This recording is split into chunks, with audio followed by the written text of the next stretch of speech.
All right, so now it's time to talk about settings. I don't know why I keep going up to File and Settings because it's right down here. Is Settings, and click on that. Now, I won't be able to change everything because I'm currently recording, and so it won't let you change some options as you're going along here. Generals, kind of the theme, some output, how you go about doing some settings, actually some things that I should probably dial in, like automatically record when streaming. I don't know why I wouldn't be doing that, but anyway, I've not adjusted this general tab. Stream is where you're actually going to stream. So for my classes, I am live streaming to YouTube some of the time. And I'm not going to click on this because this is my stream key and that's unique. And if I showed you that, then you could stream as me, which could be humorous, but probably not a good thing. And so you can see I'm streaming to YouTube through this service. Output. So this was where a lot of the nuts and bolts are. You may have, when you first start OBS, this may be a little simpler. And so there's a drop-down box, click Advanced, and these will pop up right here. So for tabs, I don't use the replay buffer, although I see Twitch streamers and other gamers that do use it as a way to basically create a buffer for, I think it's the last 60 seconds or 30 seconds. And so you could in-game kind of hit a tab and have it do some replay. I don't use that. Streaming, you can select what audio track is going to your stream. So I have 6, which, just to show you, I pull up my advanced audio properties right here. All right, so you'll see that I actually have desktop audio, I have my microphone and my virtual output, all 3 of these going to channel 6.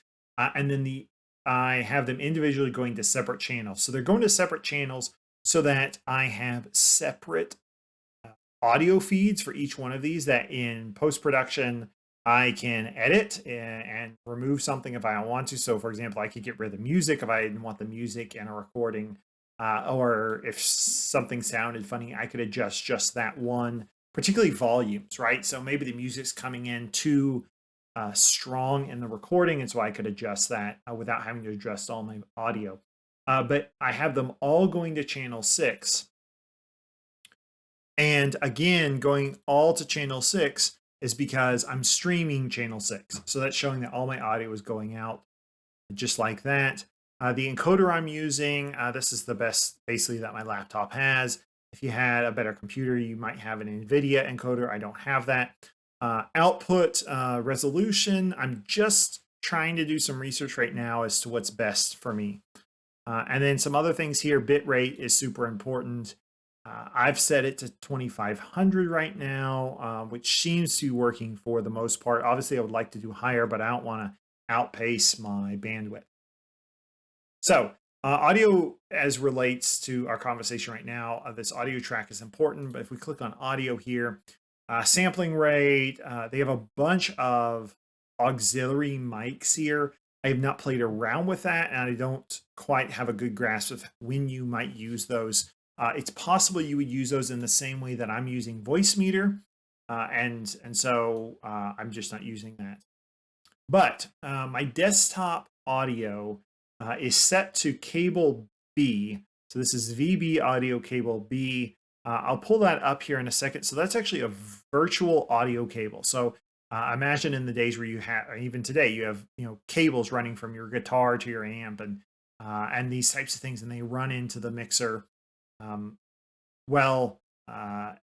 These are virtual ones, and so it's a way to tell your computer to act like some sort of a virtual source can be diverted into OBS or other things like a real cable. So I'm using B right there. And then I've not played with meters. Under advanced, there's only one monitoring device, and this would be, the best of my understanding, working in a studio as you're working with music or audio, you want some sort of device that you're listening to it as, you're monitoring it. And so that's what this is pushing. So cable A is my monitoring device.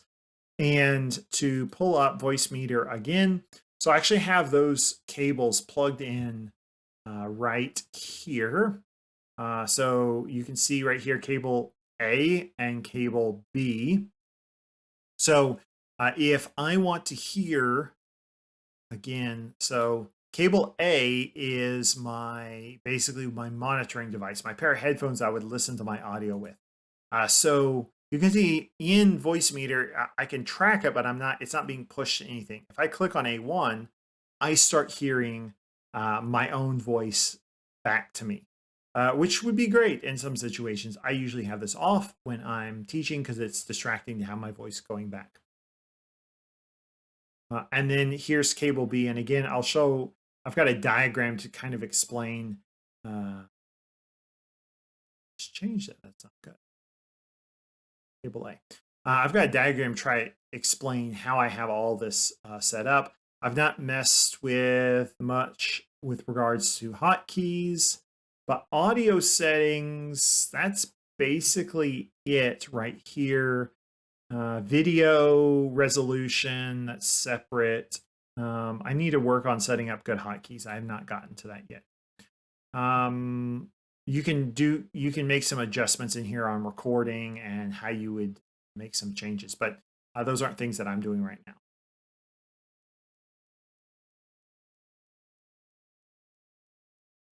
Okay, so this is where we try to bring it all together. And again, I'll pull up a diagram here in a second, but I just want to talk through exactly how I think this happens in my head. All right, so remember, when we have advanced audio properties here, all of my audio, my mic, the virtual output, so my music, that sort of thing. In fact, let's turn that on right now. There we go. We got some nice background music going. All right, so all of that's being pushed out. Let me a little bit here. Being pushed out to channel 6, or track 6 rather. And again, when we look at our settings here, output, streaming, it's all going out to channel 6. And then audio, so our output there, basically our monitoring device. Okay, so all the audio that we're listening to, so our monitoring device would be like if we're wearing a pair of headphones listening to the audio that's happening in OBS, right? Well, in OBS, as a reminder, we have our mic. And so that's being pushed out through this virtual cable A, all right? So essentially, we could listen to ourselves talk, all right? Well, let's pull up Zoom right here, and let's talk about microphones. So I have my microphone set to cable A, right? Cable A over here, remember, is the monitoring device. So the audio that I'm pushing out over here, my mic and my virtual output that's all being pulled into OBS, is being pushed out to cable A, which is showing up, coming through right here, okay? Then the speaker, so this would be me talking. So in Zoom, I'm having a Zoom call. My audio is going, again, over here in OBS, is going into the mic. It's being pushed out to that track 6, and it's also being pushed out through cable A.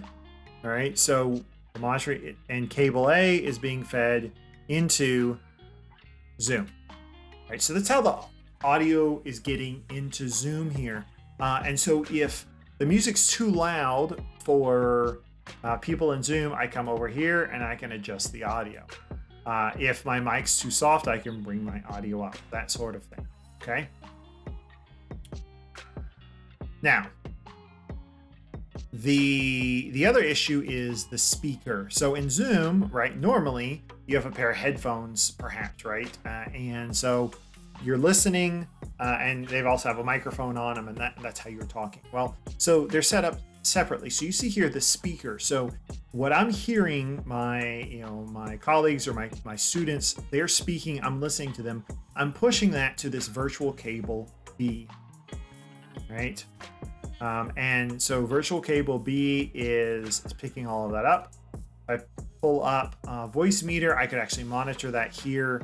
And again, if there was someone in that Zoom call right now, you would see it coming through right here. Now, this is the piece that I am still trying to figure out, to be honest.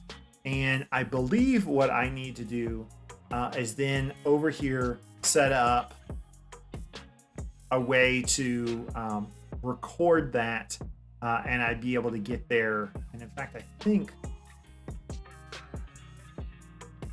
if I look under settings, yeah, so my desktop audio 2 channel is my cable B. So Zoom, its speaker is set up to B. Over here in OBS, it's taking B and it's pushing it to desktop audio. And so if there was someone in my Zoom call be talking, it would be showing up right here. And again, if I pull up properties, that's being recorded separately. So I have figured this out. And so that's showing up on track 2. So if you were to listen to some of my recorded interview, you would get the people in the Zoom call showing up on track 2. My audio is showing up on track 1. So the only downside to this is everyone on Zoom that's talking is coming across as 2. And so they're on a single track, and I haven't figured out, I don't know how to split it out. I think it would have to be split out in Zoom, or they would have to record themselves separately. That's a piece I've not figured out yet, but that's how there's a track of my recording that's just my audio, but then a track that has everyone else's audio that's coming out of Zoom.